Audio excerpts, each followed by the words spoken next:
சங்கீதம் 51.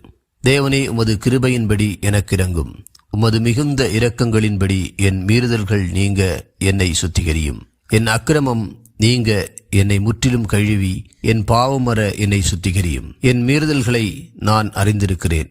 என் பாவம் எப்பொழுதும் எனக்கு முன்பாக நிற்கிறது.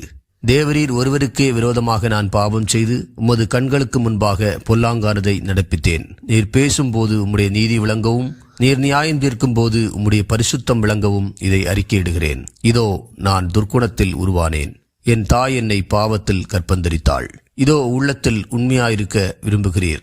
அந்தகரணத்தில் ஞானத்தை எனக்கு தெரியப்படுத்துவீர். நீர் என்னை ஈசோப்பினால் சுத்திகரியும், அப்பொழுது நான் சுத்தமாவேன்.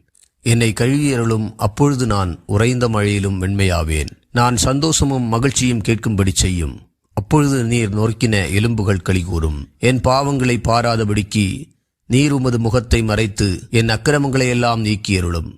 தேவனே, சுத்த இருதயத்தை என்னிலே சிருஷ்டியும், நிலைவரமான ஆவியை என் உள்ளத்திலே புதுப்பியும். உமது சமூகத்தை விட்டு என்னை தள்ளாமலும் உமது பரிசுத்த ஆவியை என்னிடத்திலிருந்து எடுத்துக்கொள்ளாமலும் இரும். உமது இரட்சண்யத்தின் சந்தோஷத்தை திரும்பவும் எனக்கு தந்து உற்சாகமான ஆவி என்னை தாங்கும்படி செய்யும். அப்பொழுது பாதகருக்கு உமது வழிகளை உபதேசிப்பேன்.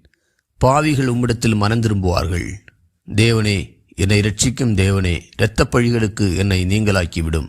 அப்பொழுது என் நாவு உம்முடைய நீதியை கம்பீரமாய் பாடும். ஆண்டவரே, என் உதடுகளை திறந்தருளும். அப்பொழுது என் வாய் உம்முடைய புகழை அறிவிக்கும்.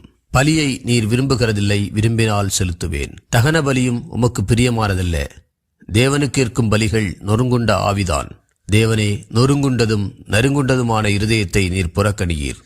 சீயோனுக்கு உமது பிரியத்தின்படி நன்மை செய்யும். எருசலேமின் மதில்களை கட்டுவீராக. அப்பொழுது தகன பலியும் சர்வாங்க தகன பலியும் ஆகிய நீதியின் பலிகளில் பிரியப்படுவீர். அப்பொழுது உமது பீடத்தின் மேல் காளைகளை பலியிடுவார்கள்.